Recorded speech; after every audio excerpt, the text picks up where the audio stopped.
Welcome back to the Pick 199 podcast, episode 47. I'm here with Muzzy. Hey. Snakeo. Stop. And Coxie. Hey. So this week we've got the EPL and we've got some news for this episode. Without further ado, we'll start with probably one of the most shocking games of the round. We had Aston Villa 1-0 over Manchester United. Coxie, I'll open the floor to you. I'll tell you what, as a United fan, this was absolutely woeful. It's disgusting. The boys playing at home at Old Trafford to a, what would you class Aston Villa as, boys? Probably mediocrity at best. Well, I'd say they're up for the championship now, mate. Now they beat the team that's favourite to take it all out, mate. So I was filthy, boys. Just our attack just seems like it's uninspired. It's not creative. It's just so flat. Just kick it around. Is it right? From side to side, whip it in, lose the header to a defender clearing it out, and then open ourselves up for a counter-attack because Harry Maguire can't get back. Did he go in for a slide tackle like he did against Chelsea? What was that? Not against Chelsea. Whenever he went in for a slide tackle and let in a goal. I don't know, man. He does a few of those over the year. Oh, Look, boys. I kind of turned that one off after they scored. Didn't really want to watch a bar of it, and that was my night. So were they playing the same formation as last week when they had Pogba up front again? I think they had. Yeah, I think they had Pogba. Just click on lineups, Roscoe. We'll be able to see it. I think he was over there at some point. Yeah. Yeah, so they had Pogba was in the midfield, but they ran a five-man midfield, so it was pretty interesting. Obviously, until Harry Maguire was subbed, it was interesting start. Oh, sorry, I'm looking at the wrong team, but they're still running the five-man midfield, but because they've got. Was it Greenwood so Greenwood and Pogba? They've still got them sort of as midfielders. Yeah. So I thought it was pretty interesting, and then obviously they're running Fred and Scott McTominay. But I don't know about you, Coxie, but for me, it kind of felt like it was just Ronaldo a lot of those times. Yeah. And I think it might be. Yeah, sorry. Taking players on. He's the only one that's going in, taking players on. Mason Greenwood does it a little bit. But really, it's just sort of him that goes forward with the ball. Yeah. A lot of it's just that really still passing and. Yeah, they're still using Luke Shaw as like a wing back too, but. Yeah, well, they use him and Wan-Bissaka pushes up as well on the right, and then you've got one of the centre backs. So if it's Varane or usually it's Maguire, will sort of push up and almost be a defensive midfielder, while one of the other defensive midfielders like Fred or McTominay will then push up further again. Do you think if United needed to have changed their lineup there, or change their formation? How they started this game? Yeah, change their formation. What do you reckon? Yeah, I think, and Roscoe actually said this. It was last week or the week before. Roscoe can't remember, but I think putting Pogba in the middle is probably his best position as opposed to sticking him out on that wing. I mean, we just forked out however many mil for Jadon Sancho.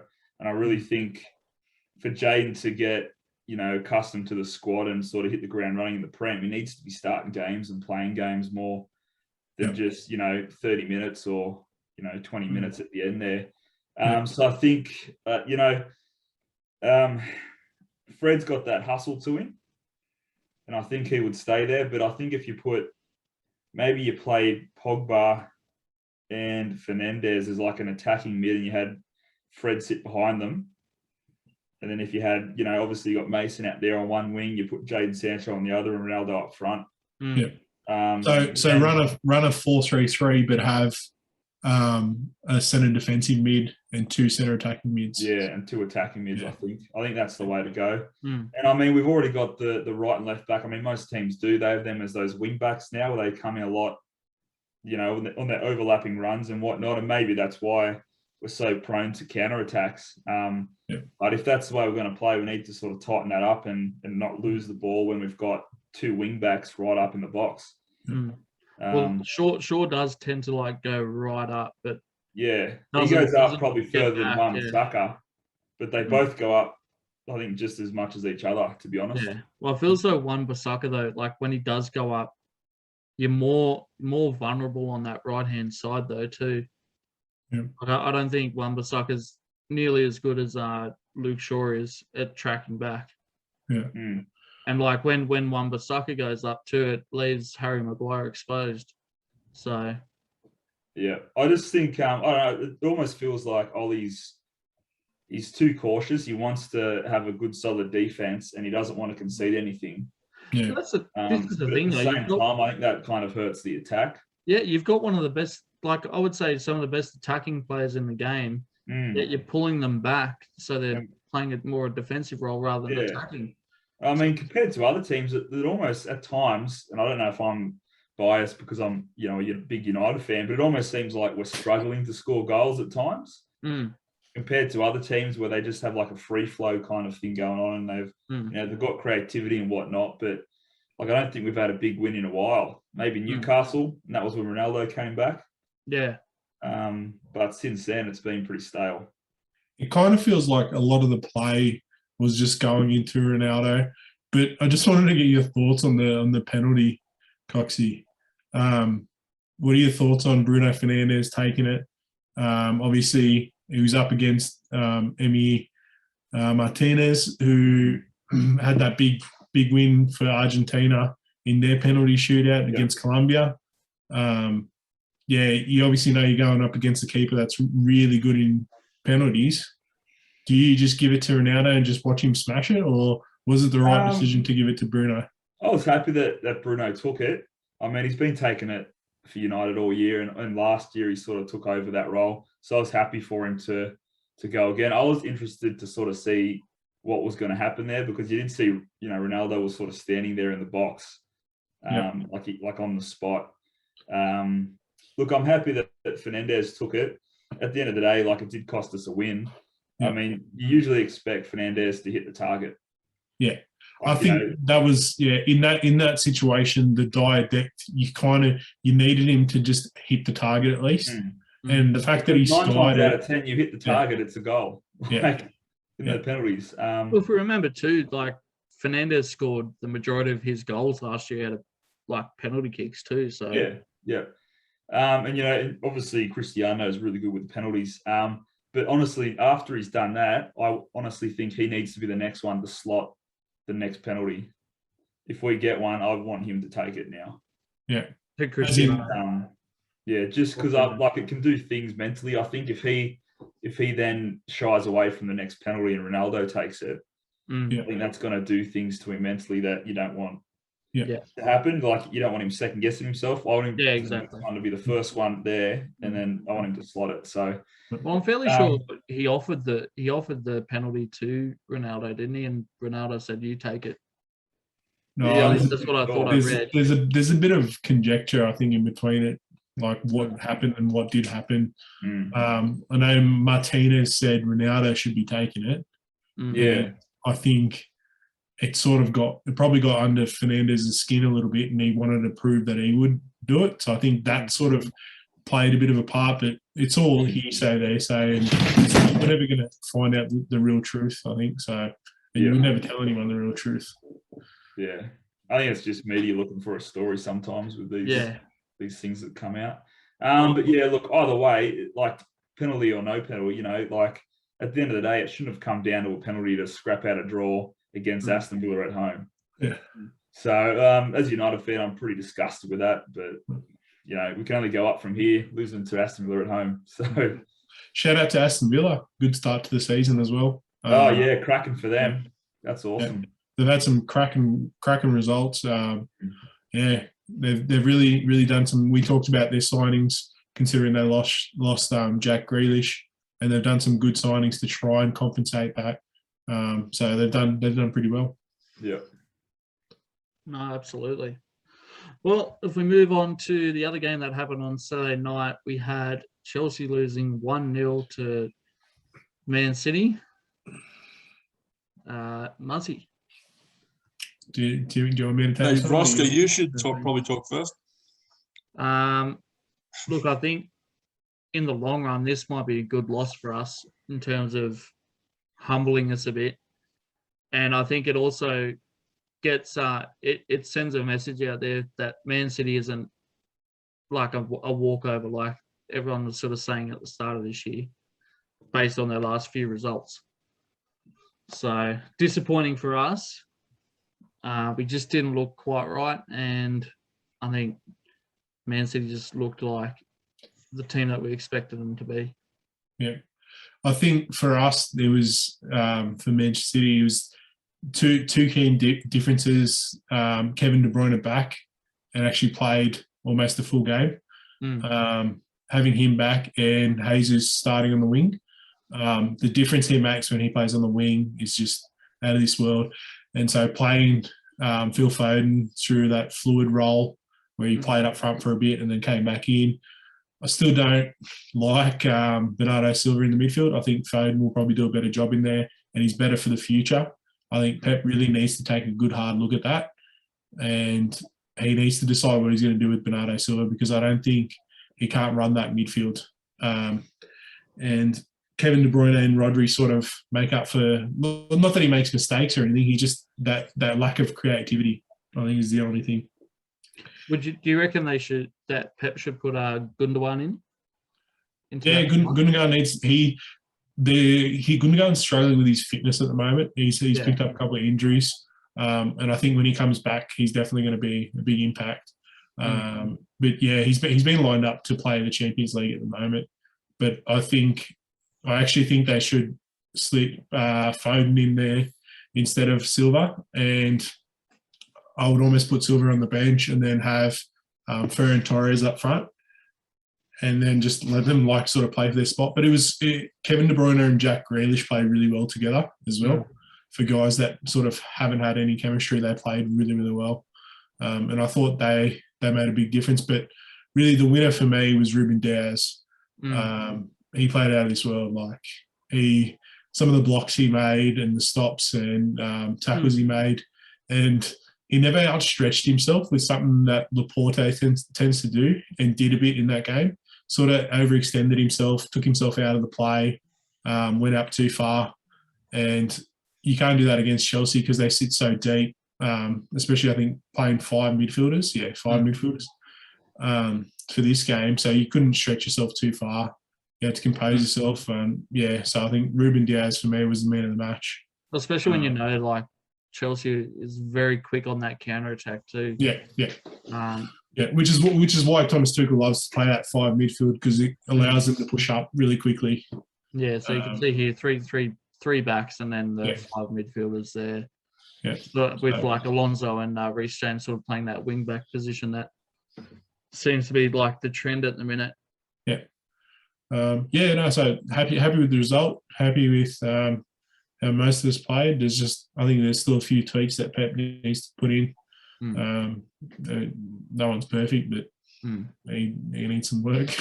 I think just some changes that I would implement. But obviously, we've got the big game against PSG in the midweek coming up, so he's probably looking forward to that as well. So, but yeah, good result, and edges us closer to the top. Roscoe, what do you think Chelsea need to do for the next game against City to maybe switch that result around for a 1-0 win for them potentially? Well, I think obviously we need to start scoring goals more frequently, or be more potent with our attack. It can't just rely on counter attack all the time, because once you do that, you're not going to win many games either. I think this is a bit of a slip up more than anything, but I also think it makes Thomas Tuchel have to readjust or reassess things within the team, that it's not always going to work sitting that deep. I think it's more of a minor sort of hump in towards the next sort of few games, but I would say that he'll fix that up pretty quickly. Specifically, I don't think there's much he can do specifically, but it'll just be a more of a cohesion sort of thing for them to fix things up with. Yep. Do you think Lukaku's better off as a sole striker? Yeah, I've liked his pairing with Werner. I do like the pace that Werner allows, but him as a finisher at the minute is just not quite where Lukaku is. So I think I'd much rather see like how we did it last time was Lukaku up front with Mason Mount and Havertz sort of on that wing position. Yeah. So their speed allowed him to sort of play in and out of that striker position. And that worked really well against who was that against? That was really effective against Liverpool at the time. Yeah. Didn't quite work as well last week against Tottenham, but I mean, still got the job done. Yeah. What do you think, Roscoe, about Werner possibly playing on the wing? Who? Sorry. Werner playing on the wing, possibly. Yeah, I don't mind it. He, like I said, he's got that speed that he can. It's just his crossing ability at the minute too. Like, yeah, there's been a couple of times where he's had the opportunity to, and he's tried to run it in or just over kicking the ball. Like, just I think part of it is like that challenge that he had last year, just sort of getting over his own head. Yeah, like overthinking stuff all the time. So. I'm hoping that he still gets a bit more game time so he can sort of get that rust out. But look, it depends on what Tuchel wants to do too. So yeah, Tuchel's pretty vicious in terms of how he runs the team. So yeah, I honestly think having those two strikers there, Roscoe, I think that's going to be good. Just having that competition for those two to really like they know if they have a poor game, one's going to be subbed out and the other put on. Yeah, I think they're going to push each other. I think you'll probably see Werner probably sharpen up a bit more over the season. Well, I think the signing of Lukaku sort of done that a bit for him. Like he realizes that Lukaku's a top class striker, and if he wants to get game time, he's going to have to improve. So yeah, there's a lot of things that can be done to improve that team. But yeah, that was Man City Chelsea. If we look quickly, Everton had a good 2-0 win over Norwich. I mean, Everton still had players out, so that was actually a really good win for them. And just want to make a quick announcement while we're in that. So James Rodriguez has officially gone. So he's officially moved on. He's going to a Qatarian team. Yeah. I think best of luck to him, but really rough sort of end towards the end of his career. For a player that we probably thought could still have a couple of good years in him. Yeah. Is that the same team that Timmy Cahill's got a bit to do with? What's that? Is that the team that Timmy Cahill's got a bit to do with over there? No, it's another team over there, I think. Yeah. No, very good. West Ham had a good 2-1 win over Leeds. Leeds continue to struggle in the Prem at the minute. They just can't get going. Yeah. Which was disappointing. They were actually in control of this game. For most of it, the own goal was off a corner, and they were pretty unlucky to concede it. So they were sort of in control of it the whole time and looked really good. They looked like they were going to put 2 or 3 on them in the first half. And then once that own goal went in, Antonio just finished them off at the end. They couldn't stop him. So back to the drawing board for Leeds. Yeah, it's disappointing for Leeds, really. Like when we sort of considered them in the top sort of 10, and when you start this poorly, it's going to be tough to build up from that too. Yeah. Leicester had a 2-2 draw with Burnley. Yep. So Leicester are struggling, aren't they? They really are. And Vardy needs a bit of help. Yeah. He just does everything for them. Yeah. Well, like we said last week, it's always him pushing through, and there's no one else sort of going with him. Yeah. So. I actually tend to blame the midfield for this game. They just looked like even Vardy's goal, it was against the run of play. He came and scored the first goal. It was against the run of play.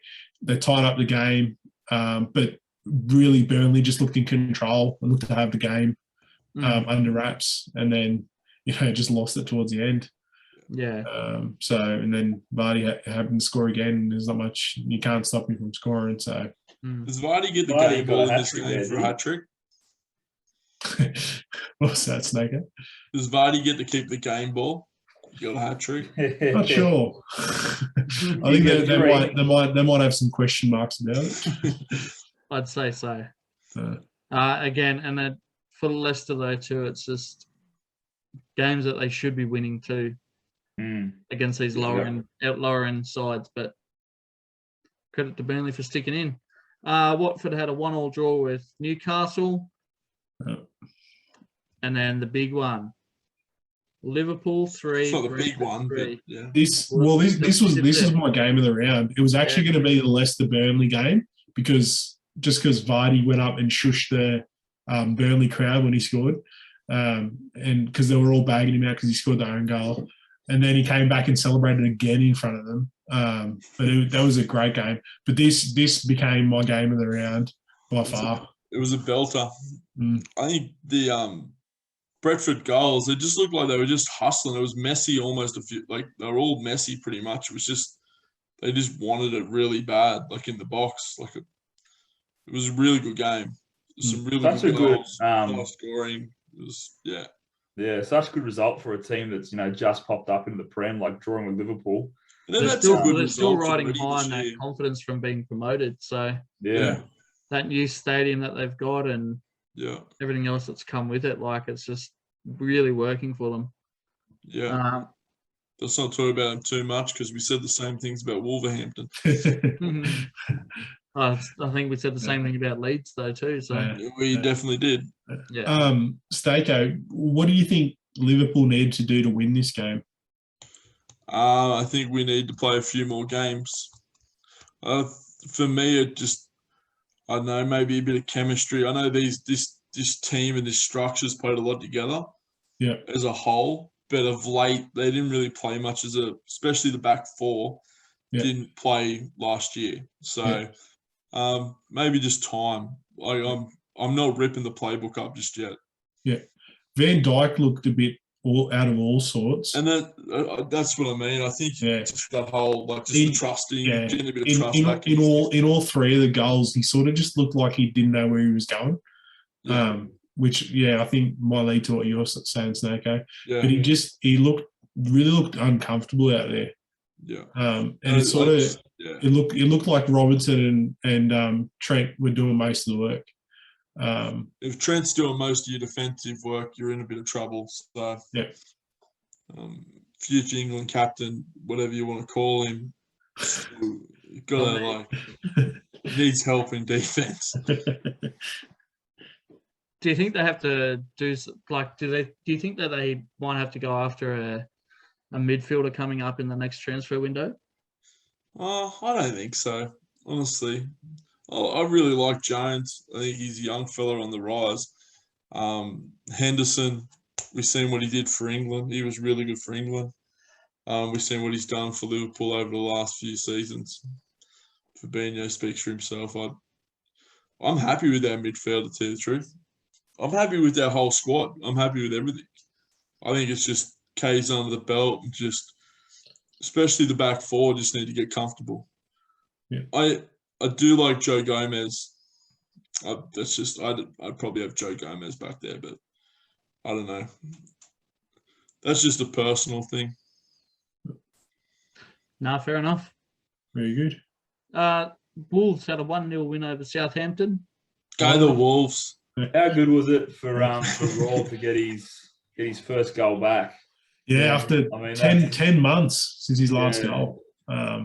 So awesome. What a cracker it was, because he could have passed it and he just backed himself and put it right at the back of the net. He beat about three Southampton defenders too. Well, it was off a goal kick. The keeper he just slogged it down there, and Raw sort of jostled with the defender. He got it. He ran.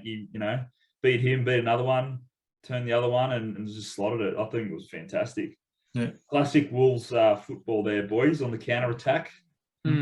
Just this one they finished. And Southampton continue to be winless. So they've had, I think, 6 games and they've had 4 draws. So 4 draws, 2 losses. I think they definitely will steal a couple goals and win a couple games. But I don't know if this is the right tactic for them as a club because of games like this where if they played an attacking style, they probably would have drawn at least. It's interesting with the way they're set up and the way that they're playing. It's very defensive minded, and like they're getting a lot of draws, and they're probably going to steal a couple wins, but they might lose a couple of games that they could have had a chance to win. Absolutely. Trying to play too safe. Yeah. Yeah, exactly. A bit like United. Moving across to the They north. had a good year last year, so it's a shame that they can't kick on. Yeah. It's a shame that at the moment they're winless. Hopefully they can turn it around. Moving across to the North London derby, Arsenal 3 over Tottenham 1. Gee whiz. What happened? Snago? Can I just please speak?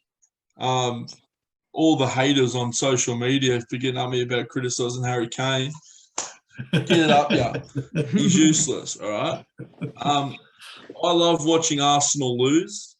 I want them to get relegated just because it's good for me and my sledging. But when they beat Tottenham, I'm so happy. So Tottenham just that much closer to another trophy. Well, I think this is like one of the first games back that we saw Aubameyang actually do something too, which is they've been crying out for him to do something for the last, I don't know, 12 months. Yeah. And then Saka as well, the young guy, getting a goal and an assist. So good on him. I think Arsenal can sort of ride off this momentum and take it into their future games, because they've sort of been in a bit of a slump. Well, it's what, a draw? I think it's a draw, a win, and another win in a row now. So I think they're starting to put it together now. So starting to build. Yeah, hopefully they can make some sort of challenge. So it also helps when Ramsdale's pulling out some top class sort of saves for you as well. Like, he was a freak. Yeah. Well, that's a young guy taking his opportunity while he can. Yeah. It also helps when Tottenham decide to play Harry Kane on the wing. Yeah. I might as well have played him on the bench. It wasn't going to help him. Well, it's almost as good as when he played central defensive mid last week. Play him a goalkeeper. It's not going to make it. Well, again, I think that Tottenham backline too is still having problems.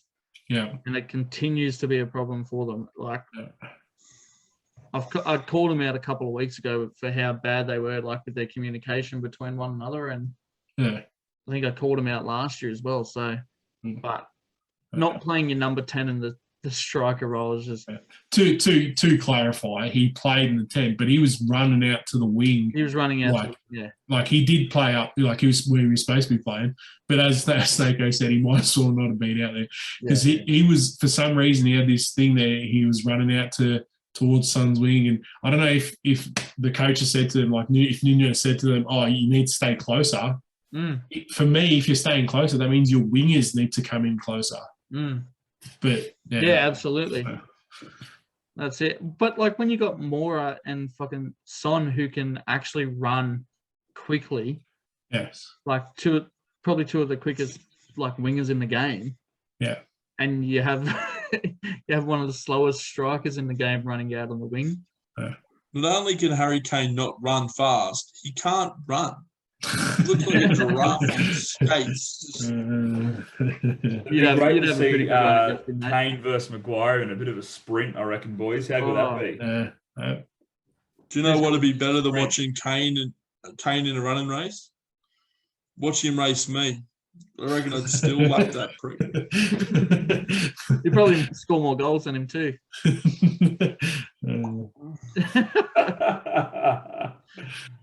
Oh, very good. Well, we have Crystal Palace and Brighton playing tomorrow. At 5 a.m. So we're recording this on Monday.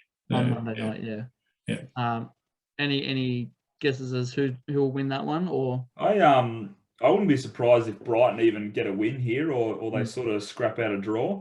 They've been putting in some really good performances. Over like since the Premier League started, and they're sort of quite high on the table. I think they're 4th or 5th now. Yeah, they're pretty close. Yeah. Yeah. Well, they haven't played their game, so it's not going to line up correctly. But yeah, before when the round ended, they were fourth. The last round. So Crystal Palace have been really good under Vieira. Yeah, absolutely.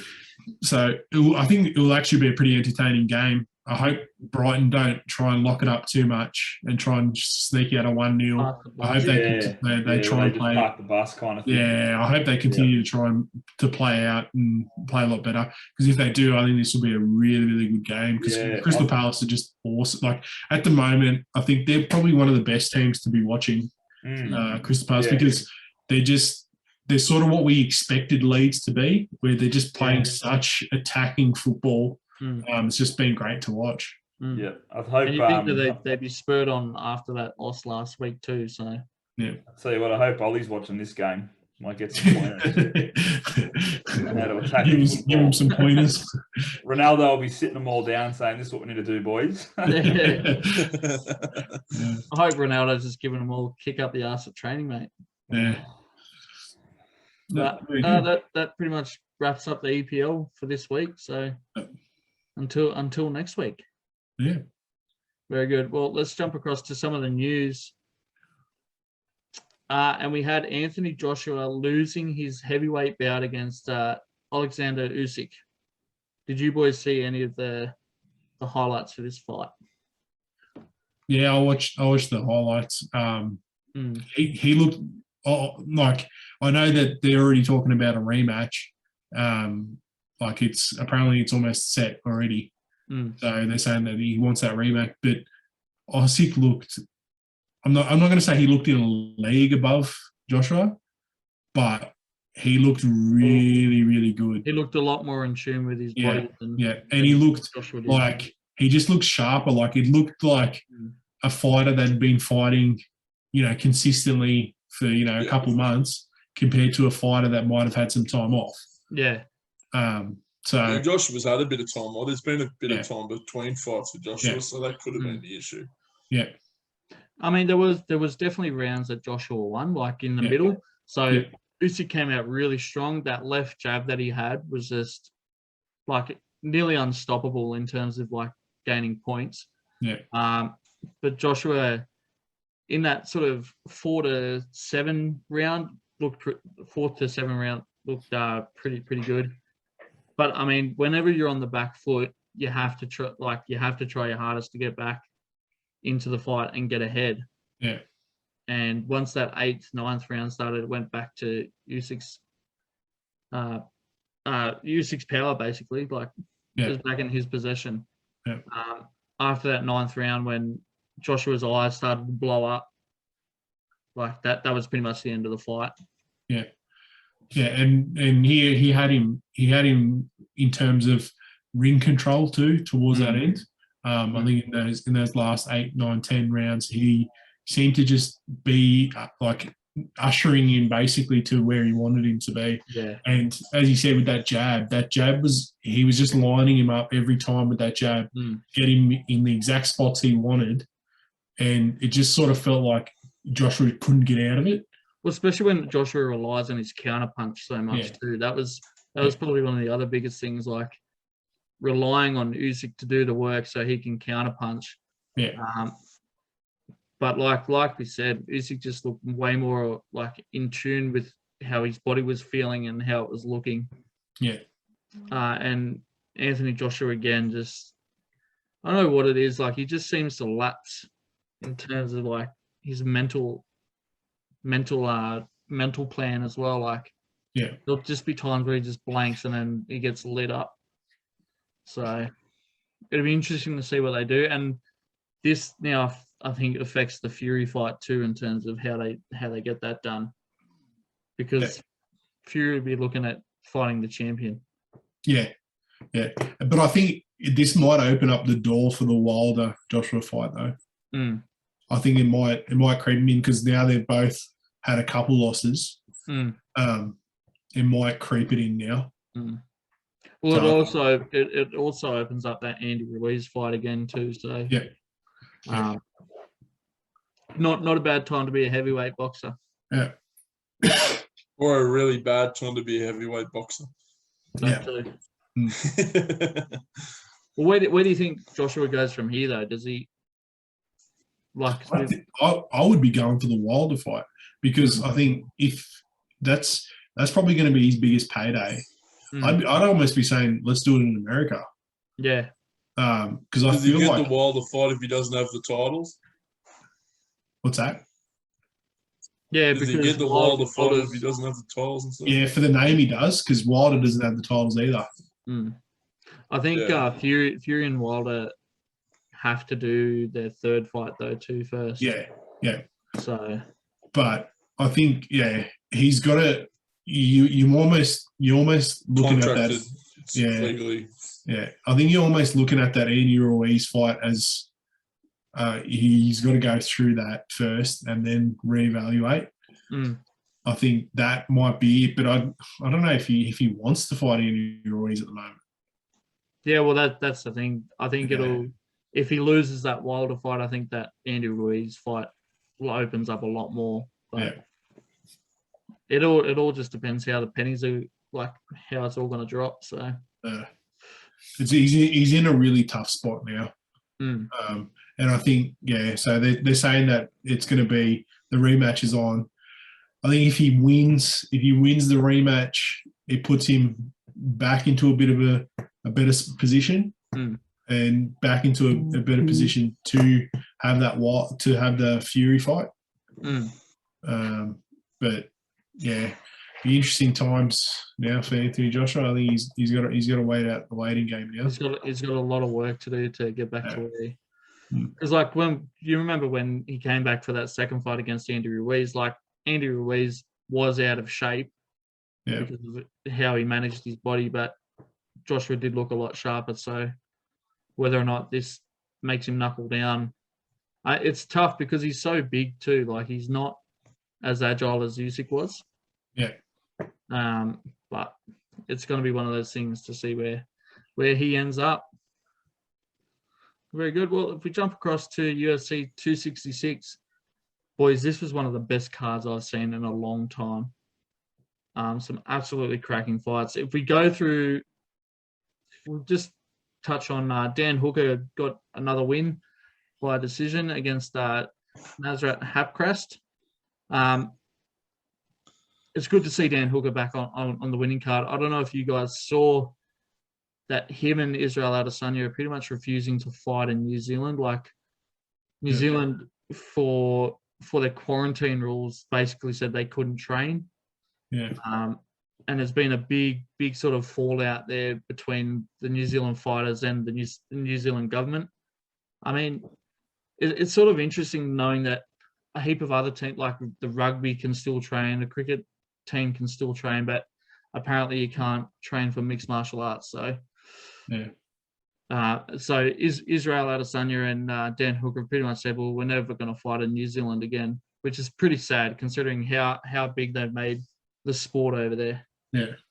Along with some other guys that are from New Zealand. So we'll see where that ends up. But for the main card, there's some absolutely belter fights. We saw Jessica Andrade win against Calvillo. Dominant performance. This was one of my favorite fights of the round. Curtis Blades and Rosenstruck. Both of them really big boys, all so close to sort of contending for that heavyweight championship. And then we had the granddads, Diaz and Robbie Lawler, turning back the clock with Robbie Lawler coming out with a win. Absolutely belter fight. Muzz and I was speaking before the pod too. It was just weird seeing them hug after the fight. Yeah, it was so awkward. It was like Nick didn't want to hug him at the same time, and then like he wanted to show him respect, and then it was so awkward. It was like watching two in-laws try and two father-in-laws try and hang out and be friends. It was weird. I want Robbie to retire. I love Robbie so much. I just want him to end now. It's so weird listening to him talk though too, because he's so much, and he's got like a real sort of squeaky voice that's like for such a big dude. But but it was also good to see Nick Diaz back in the UFC after 5-6 years. Um, It's also good to see his nose smashed across his face. not a fan, though. Yeah. I'm a bigger Okay. fan of Robbie. And then we had basically the new human cyborg. Someone's going to have to build some like 10 robots for Valentina Shevchenko to fight in one go, because she's just too dominant in terms of like that weight class that she's in. Like, I don't think, apart from Amanda Nunes, I don't think there's a more dominant fighter in the women's league. Those two just wrap it all up themselves, don't they? Yeah. Like it's ridiculous the step between them two and the rest of the field these days. Yeah. Shevchenko is the one that I'm going to be looking for in the apocalypse to help us be protected. I'll take Amanda. I'm happy to take Amanda. No, I just mean as a Terminator, man. Like, she'd destroy anyone. And the main event, we had Aussie Alexander Volkanovski getting his 20th win in a row, I believe. Yep. And he's almost tied with the most active win streak as well. So I think he's only like 2 or 3 off Kamaru Usman. Yeah. So that's a pretty impressive result in itself. And he's looking to fight a lot soon. Like, he's looking to bank a few up in the next little period of time. He wants to fight regularly. So be nice to like stretch that along nice and quick while he's in some really good nick. And this was like an absolutely belter of a fight too. Like, there was a couple of times for both of them that it looked like the other one would win. So Volk was just keeping Ortega at bay with some leg kicks and like a solid left-hand jab, I'm fairly sure. But then Ortega's ground game was just insane. Like, he got Volk in a headlock, a guillotine choke, and it looked really deep. And then Volkanovski managed to get out of it. So a really interesting sort of post-fight conference too. So did you hear Volk in his press conference after the fight? He come out after he was choking. He was almost choked out. He come out of it with such a fire because he's like, I knew Ortega couldn't go any deeper than that because that's as deep as you can go. He goes, if I get out of that, then he's got nothing. So yeah, exactly. Well, and the fact that they nearly stopped the fight after the 4th round, like Ortega couldn't see out of his right eye. I don't know how he got through, but in saying that, the 4th and 5th round were pretty nuts too. So yeah, no, they're outstanding. Definitely a deserved winner, but Alexander the Great, tremendous performance. And with that, we had Conor McGregor calling him out, saying that he's not a proper champ of that division. I think it's just McGregor's way of like trying to stay relevant. And who else can he beat? Yeah. Well, I think Volkanovski will fight anyone, but I think the logical fight is to fight Holloway again. So yeah, he'll wait and see who Holloway goes in his next fight. And the trilogy will be the fight. Yeah, and I don't think it'll be fair if Conor McGregor got that fight as a championship fight. Like, it just I don't even think he wants that fight. I think he just wants to stay relevant. Yeah. And throwing the first pitch at a baseball game's not doing it for him, so he needs to do it some other way. Oh, no, very good. Well, that was the end of UFC 266. I'm going to jump across to the F1 that happened last night. Absolutely insane race. Plenty of things happened. So Max Verstappen started at the back of the grid. So started in 24th position, got up to 2nd. Claimed 2nd in that race. I will give a shout out to Lando Norris too, who for the majority of the race was leading, and then the rain came and he decided to stay out because there was only 3 laps left. On the 51st lap, he was slipping and sliding everywhere because the rain got heavier, forcing him to pit, and he ended up 7th and allowing Hamilton to come through for the win, which is just heartbreaking for a young driver looking for his first win, but it is what it is. That's F1 racing. Yeah. Oh, very good. Well, that's episode 47. Oh, I got a bit of news. Sorry. I got the rugby. Australia moved into second in the rugby championship with only one game to play after they beat Argentina 27-8. New Zealand continued their winning ways, beating South Africa, the world champions, 19-17. It was an absolute belter of a game. New Zealand were a bit scrappy, but so there's all the chance that South Africa could get that job done in the last round. So very exciting there. The Australian women's cricket team had their first loss in 26 games yesterday, with their win streak coming into an end to India in the third ODI. That breaks the longest winning streak in ODI history, male or female. So it's a tremendous effort from the Australian girls.